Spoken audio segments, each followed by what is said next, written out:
Okey, bertemu lagi kita dalam topik yang seterusnya iaitu bab 10, gelombang bunyi. Okey, 10.1 ciri-ciri gelombang bunyi. Okey, dekat sini kita akan pelajari apa sifat-sifat dan ciri-ciri yang ada pada bunyi. Okey. Bunyi ni dia boleh merambat dengan kelajuan yang berbeza di dalam medium yang berbeza. Merambat ni adalah maksud dia macam bergerak lah. Okey, macam cahaya pun dia boleh merambat, bergerak. Ayat dalam istilah sains kita guna bergerak tu merambat dengan kelajuan berbeza. Maksudnya kita tahu bunyi ni dia ada kelajuan dia. Okey, tapi bila dia melalui sesuatu medium yang berbeza, medium ni itu jirim lah. Itu pepejal, cecair dan gas. Jadi kalau dia bunyi tu melalui pepejal, lepas tu ke cecair, ke gas, dia lain-lain tu. Pergerakan dia akan berbeza. Akan semakin perlahan ataupun semakin kuat. Akan semakin laju. Okey, itu ciri-ciri bunyi. Maksudnya bunyi bila dia melalui medium yang berbeza, dia akan bergerak berbeza juga. Okey, dengan kelajuan yang berbeza. Okey, yang kedua, boleh dipantul. Bunyi ni boleh dipantul. Yang ketiga, memerlukan medium untuk perambatan, iaitu dia perlukan adanya pepejal, cecair dan gas. Okey. Bunyi tak boleh merambat kalau dalam keadaan vacuum. Maksudnya di angkasa lepas, kalau ada letupan, kalau kita sebagai astronot, kita tak akan dengar apa yang berlaku di angkasa lepas. Sebab di angkasa lepas, di space sana tu, tiada langsung jirim. Okey, jadi tiada medium yang boleh menghantar bunyi itu tersebut sampai ke telinga kita. Okey, yang seterusnya, diserap oleh permukaan yang berbeza. Bunyi ni boleh diserap kalau permukaan yang berbeza. Okey, cara penyerapan dia tu berbeza-beza. Kalau permukaan yang keras, lain cara serapan dia. Kalau permukaan lembut, lain cara serapan bunyi tersebut. Okey.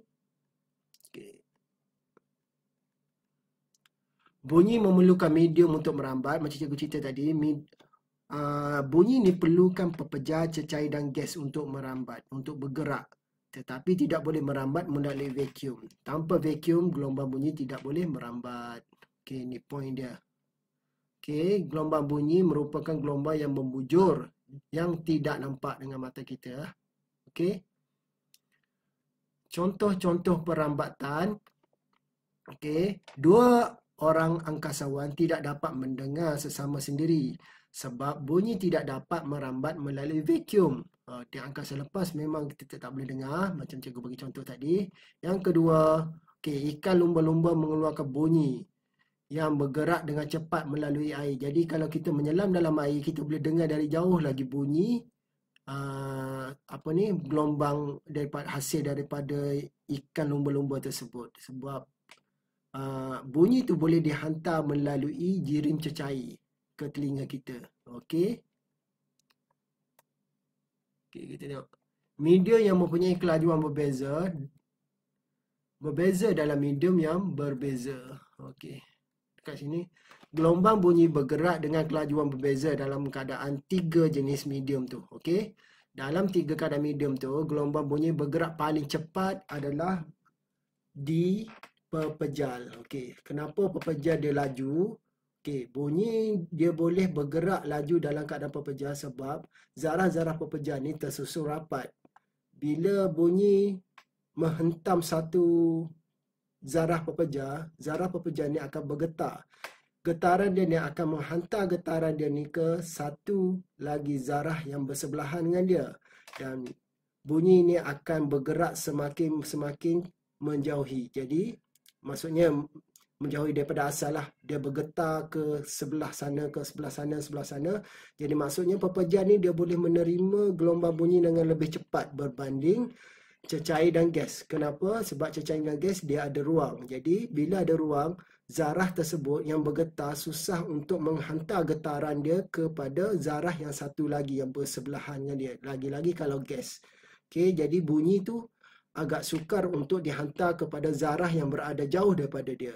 Okey, susunan zarah pepejal adalah pepejal lebih rapat berbanding cecair dan gas, membolehkan getaran bunyi dapat dipindahkan lebih cepat. Faham ya? Okey. Bunyi boleh dipantulkan. Bunyi dapat dipantulkan apabila terkena pada permukaan yang keras, seperti permukaan batu, simen atau kaca. Okey, jadi contohlah kalau kita masuk dalam tempat yang macam rumah kosong, tiada langsung perabot. Kita akan kalau kita bercakap dalam rumah yang kosong macam tu dengan dinding-dinding batu konkrit semua tu, suara kita akan bunyi seperti bergema. Kenapa? Sebab bunyi tu dipantulkan pada permukaan dinding tersebut. Kalau kita letakkan sofa dalam rumah kita ke apa, ada pamadani ke langsir ke, bunyi tu tidak akan dipantul. Sebab kenapa? Bunyi tu diserap oleh permukaan yang lembut. Okey. Okey, permukaan yang lembut atau kasar. Okey. Okey, dekat sini point dia. Okey, cikgu ulang balik ya. Ini biasa soalan dalam PT3 akan keluar. Okey. Permukaan yang macam mana? Permukaan yang keras. Okey, permukaan yang keras menghasilkan pantulan yang pantulan yang kuat. Okey. Kalau diserap pula, permukaan yang macam mana? Permukaan yang lembut dan kasar. Seperti langsir. Dinding rakaman muzik seperti bilik jamming kan. Okey, dalam tu ada sarang telur, tempat simpan telur tu, beli dekat pasaraya tu. Sebab kotak-kotak ni, kotak kain ke apa bersifat lembut kan. Bila dia lembut, dia boleh menyerap bunyi. Jadi bunyi tersebut tidak akan didengari oleh orang yang berada di sebalik sana. Okey. Okey, 10.2. Kenyaringan dan kelangsingan bunyi. Apa yang dimaksudkan dengan kenyaringan? Kenyaringan ni dia berkait rapat dengan kekuatan. Kekuatan ni kita nak tahu dari mana kekuatan bunyi tu. Kekuatan bunyi tu berdasarkan gelombang bunyi. Pada gelombang bunyi tu dia ada satu nama dinamakan amplitude, iaitu kekuatan bunyi. Nanti saya tunjukkan gambar rajah dia. Okey. Di mana amplitude gelombang, apabila amplitude yang besar boleh menghasilkan bunyi yang kuat, amplitude yang kecil boleh menghasilkan bunyi yang lembut. Okey, macam mana amplitude dia tu? Okey, tengok tu. Okey, ni amplitude dia. Amplitude adalah ketinggian puncak dia daripada puncak bawah ke puncak atas. Jadi semakin tinggi puncak dia tu, amplitude dia semakin kuatlah bunyi tersebut. Kalau puncak dia tu rendah, maksudnya bunyi tu tidak berapa kuat bunyi. Okey, itu amplitude. Okey, iaitu berkait rapat dengan kenyaringan. Okey, kenyaringan berkait rapat dengan amplitude. Ingat ya, amplitude kekuatan bunyi. Okey, sekarang kita nak masuk ke langsingan bunyi pula. Okey, langsing itu apa pula? Kelangsingan ni digambarkan dengan ketajaman bunyi. Maksudnya, bunyi tu kita boleh dengar walaupun dari keadaan jauh pun kita boleh dengar lagi. Dia bukan bunyi kuat, dia bunyi yang agak jauh. Macam mana ketajaman? Disebabkan oleh frekuensi. Okey, frekuensi F, simbol dia F lah. Di mana dia bergantung kepada ayunan yang terhasil oleh bunyi tersebut dalam satu saat yang diukur dalam unit Hertz. Hertz ni nama saintis sebenarnya. Okey, semakin tinggi frekuensi, semakin tinggi kelangsingan. Okey, gitar tu boleh menghasilkan bunyi frekuensi yang sangat tinggi. Dia bukan bunyi yang kuat, bunyi frekuensi yang tinggi. Macam mana frekuensi tu? Okey, kita tengok ni. Frekuensi ni dia merujuk kepada berapa banyak ayunan yang dihasilkan gelombang bunyi dalam satu saat. Okey, kita ada dua gambar rajah di sini. Okey, tengok. Gelombang yang pertama dalam satu saat dia boleh menghasilkan ayunan yang banyak.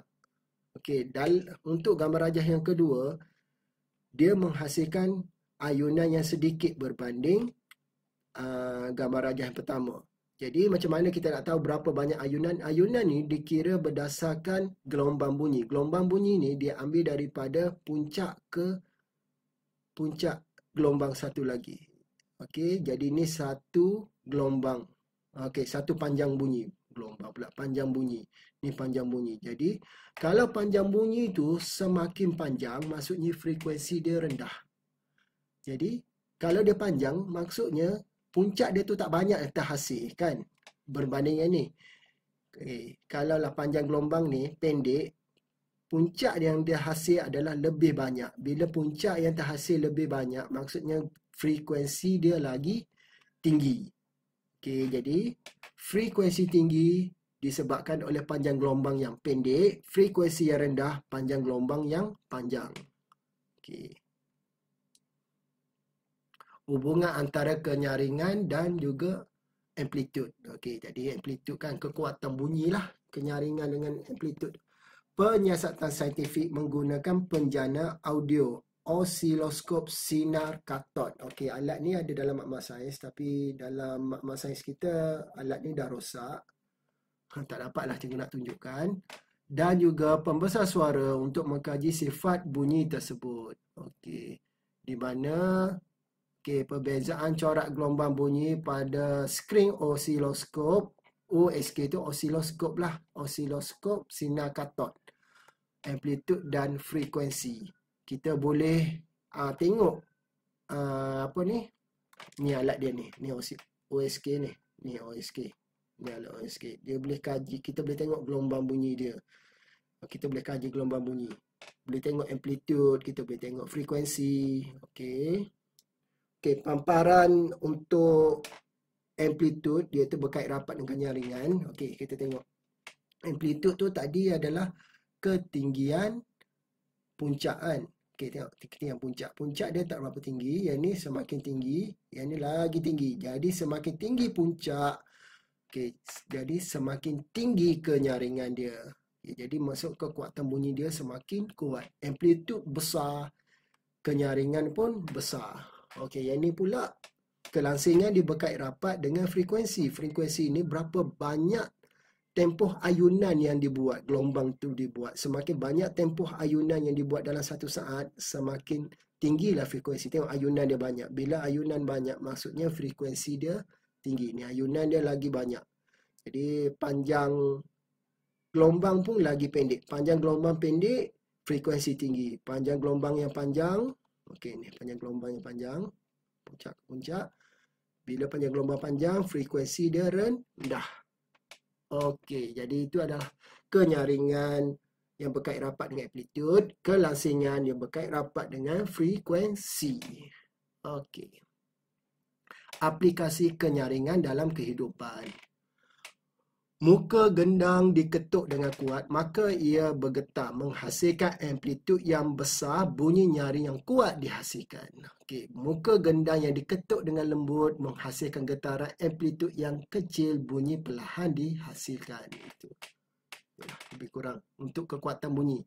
Okey, sekarang kita masuk kepada kesan Doppler. Pernah kamu dengar ambulan? Bila daripada jauh kamu dengar dia halus je kan. Bila semakin dekat kamu rasa semakin kuat, semakin kuat, semakin kuat. Itu dinamakan kesan Doppler. Okey, iaitu kesan kepada frekuensi bunyi yang meningkat apabila menghampiri pendengar kita lah, kita dengar dia. Jadi bila dia bunyi tu semakin menjauhi daripada kita, kita akan rasa bunyi tu semakin tak dengar. Macam itulah dinamakan kesan Doppler. Fenomena ini dipanggil sebagai kesan Doppler. Kesan Doppler berlaku kepada semua jenis gelombang. Semua jenis gelombang macam tu.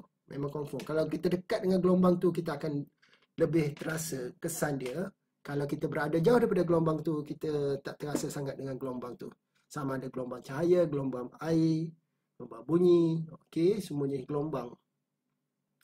Okey, sebenarnya bunyi yang dihasilkan dalam frekuensi yang sebenarnya bunyi yang dihasilkan itu adalah dalam frekuensi yang sama. Frekuensi yang sama je sepanjang masa dia bunyi.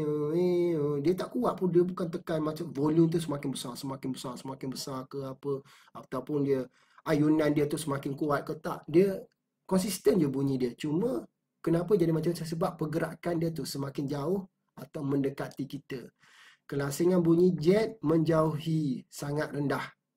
Jet menghasilkan gelombang berfrekuensi rendah. Kelangsingan bunyi jet yang menghampiri adalah tinggi. Jadi kalau kita berdekatan dengan jet, kita akan bunyi kelangsingan dia tu, frekuensi dia sangat-sangat tinggi. Kalau jet tu berada jauh pada kita, kita akan bunyi jet tu halus je, frekuensi dia rendah. Okey, bila kita menjauhi. Itulah kesan Doppler. Okey, 10.3. Tahi, fenomena aplikasi pantulan gelombang bunyi. Kita tengok Apa yang berlaku dalam kehidupan harian pantulan bunyi ni? Pantulan bunyi ni dinamakan gema. Pernah cikgu bagi tahu tadi kan? Okey, pantulan ni boleh menghasilkan gema. Kita masuk dalam gua, kita masuk dalam rumah yang tiada perabot ke apa, rumah kosong ke, bilik kosong ke. Bila kita cuba bercakap, dia akan bunyi macam berpantul. Bunyi tu akan bergema-gema. Itulah pantulan bunyi. Okey. Fenomena. Okey. Kejap. Okey, kelawar. Kelawar menghasilkan bunyi yang menjerit yang tinggi, nyaring ketika terbang. Bunyi pantulan tersebut membantu kelawar menganggar jarak, halangan atau bangsa. Okey, bila dia masuk tempat gelap tu untuk mengesan jarak ataupun mangsa. Pantulan bunyi tu macam kapal laut kita lah. Okey, kita tengok jap. Okey, kita tengok sini pula. Fenomena aplikasi pantulan gelombang bunyi pada ikan hiu. Ikan hiu menggunakan pantulan gelombang bunyi untuk mengesan kedudukan ikan lain. Kapal laut. Inilah kapal laut. Macam mana kita boleh tahu kedalaman sesuatu laut? Okey. Macam mana kapal tu boleh tahu kawasan tu ada ikan? Semuanya menggunakan gelombang bunyi. Itu gelombang sonar. Bot nelayan menggunakan gelombang bunyi menentukan kedalaman laut dengan mengesan kedudukan kumpulan ikan. Di mana? Okey. Sebab kita tahu bunyi ni, formula dia, kelajuan ni. Okey. Kelajuan sama dengan jarak bahagi masa kan. Jadi kelajuan bunyi ni kita dah tahu dah nilai dia berapa. Okey. Ini ada nilai dia. Tapi untuk topik kamu tak perlu tahulah berapa kelajuan bunyi sebenarnya. Okey. Memang ditetapkan. Okey. Bila dia melalui satu medium tu, dia macam mana gelombang bunyi dia. Jadi jarak dia kita boleh cari dengan tempoh masa pergerakan dia. Macam itulah dia ada calculation dia lah. Okey, ataupun menggunakan sistem digital mereka untuk mengira kelajuan bunyi dengan jarak bunyi tersebut. Okey. Teknologi ultrasound juga digunakan dalam perubatan seperti mengesan kedudukan bayi dalam perut, mengesan sesuatu dalam tubuh badan kita. Ultrasound dia boleh digunakan sebab dia tidak berbahaya kepada tubuh badan manusia. Okey.